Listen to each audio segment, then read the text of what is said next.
In the harsh, windswept lands of Scandinavia, where frost clung to longships and warriors wore fur like second skin, the Vikings were more than just marauders. They were a society with a fierce sense of honor. But this honor wasn't just measured in blood or conquest. It was etched deep into their traditions, beliefs about masculinity, strength, and societal roles. In Viking culture, being a man meant being powerful, fearless, and above all, honorable in battle and loyalty. But what happened when someone defied these unspoken rules? What became of men who didn't fit the Viking image of masculinity? The answers lie hidden beneath runestones, sagas, and long-forgotten whispers of shame and exile. These stories rarely made it into school textbooks, but they reveal a darker, more complex side of Norse society. In a time when warriors shaped identity, defying expectations could cost more than reputation, it could cost a man everything. Viking society operated with clear-cut ideals. Men were expected to be bold and strong. Women were expected to be wise and nurturing. Crossing those lines was not simply taboo, it was perceived as dangerous. Words like ergi carried heavy weight. In Old Norse, to call someone arger was one of the gravest insults, implying unmanliness, cowardice, or weakness. To accuse someone of it was considered so serious that it legally required the accused to challenge the accuser to combat. And if the accused failed to respond, they were socially shunned or declared niging, a person of no honor. This cultural obsession with masculine strength wasn't just performative. It was legal, spiritual, and personal. A man who failed to act like a real Viking was stripped of his identity and protections. He could not own land, lead a raid, or even take vengeance, one of the core principles of Viking justice. In many cases, men labeled as effeminate or weak were literally cast out. Norse sagas describe such individuals as being mocked, tattooed with insults, or worse, ritually humiliated. But humiliation wasn't the only weapon. Sometimes the punishment was silent, exile. In small, tightly knit Viking communities, exile was as good as death. You were cut off from your bloodline, your gods, and your ancestors. No home, no honor, no future. Imagine being born a Viking, trained in swordplay, raised on the stories of Thor and Odin, only to have your people turn their backs on you, not for betrayal, but for simply not fitting in. And yet, not every outcast was shamed. Some men who defied these roles found ways to exist on the fringes. Some became poets or seers.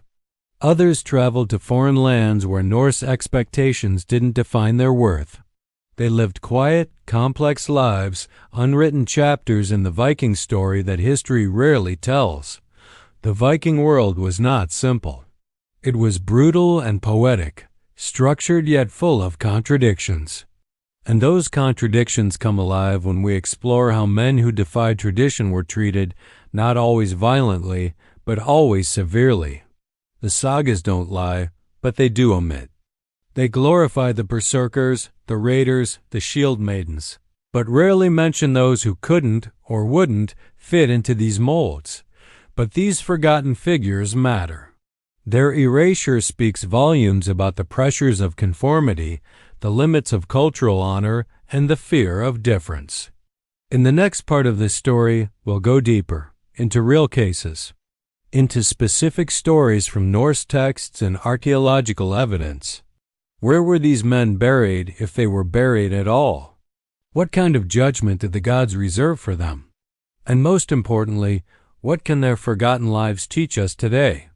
As we dive deeper into the sagas and stones left behind by the Vikings, we begin to uncover fragments of stories, whispers of lives that refuse to follow the Norse script of what a man should be. These weren't tales sung in mead halls or carved into grand runestones. They were lived in shadows, told in metaphors, and often punished in silence. In ancient Icelandic law, recorded in the Grágás, a medieval law book, The concept of masculinity was protected with fierce precision. A man could accuse another of ergi, but he had to be prepared to back it up with his life. This wasn't just about name-calling. It was a test of one's honor. If you were called effeminate and didn't demand a duel, your entire social standing collapsed. You became ning, a person of shame, without protection from the gods or men.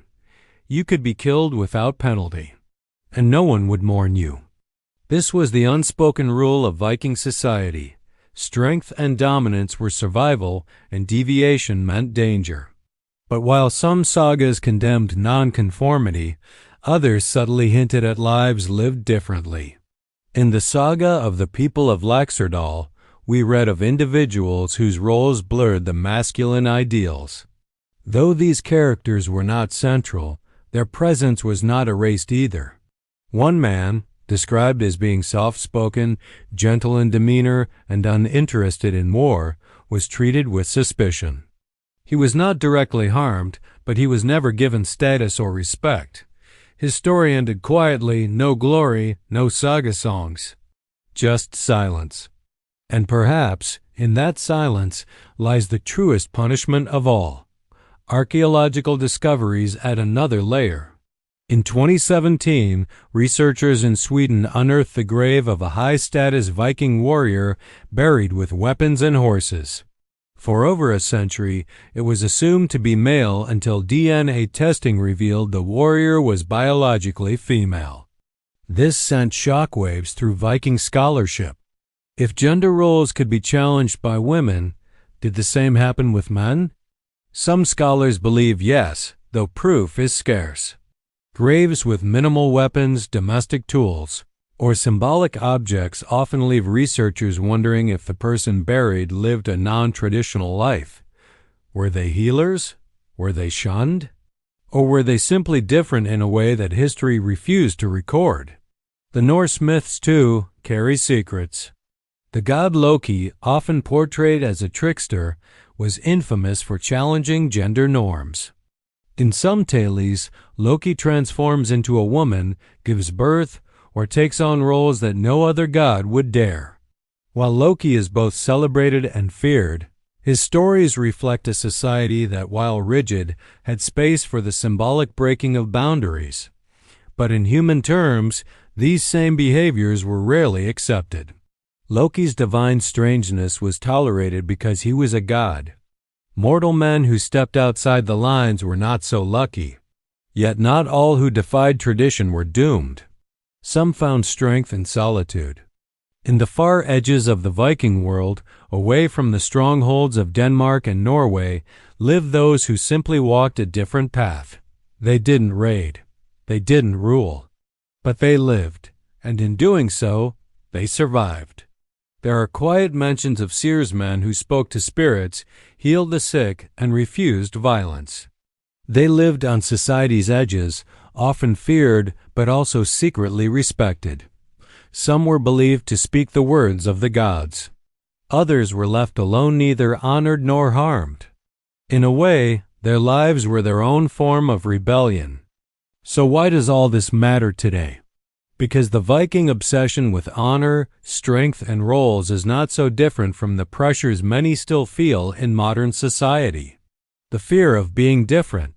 The punishment, not always physical, but in whispers, in exclusion, in silence. The Vikings may be gone, but the pressure to conform to traditional ideas of masculinity remains. And like the outcasts of old, many today still struggle with being seen, heard, or valued when they don't fit the mold. By exploring these forgotten lives, those who didn't swing axes or chant war cries, we open a new chapter in Viking history, one that honors not just warriors and kings, but also the quiet, the gentle, the different. We remember that honor, in its truest form, is not always about power. Sometimes it's about truth, about living honestly, even when the world calls you wrong. The secrets of Viking honor were not just in their battles, but in how they treated those who dared to live differently. Some were exiled, some erased. Some became legends in silence, but all of them mattered. Their stories remind us that tradition can be powerful, but so is the courage to question it. And maybe, just maybe, the greatest Viking strength wasn't in their swords, but in the stories they left behind, stories we are only just beginning to understand.